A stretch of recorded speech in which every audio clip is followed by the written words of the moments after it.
you're experiencing crashing issues while playing League of Legends, follow these steps to troubleshoot and potentially resolve the problem. Step 1. Update your graphics drivers. Ensure that your graphics driver is up to date.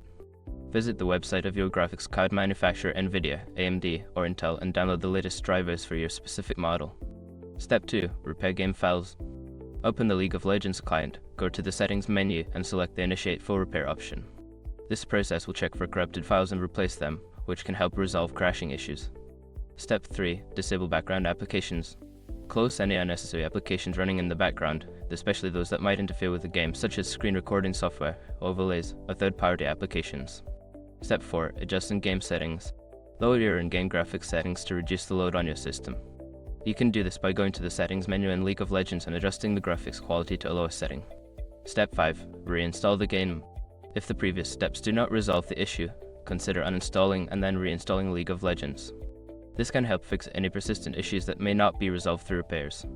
By following these steps, you should be able to minimize or eliminate crashing issues in League of Legends. If problems persist, consider reaching out to the game's support team for further assistance.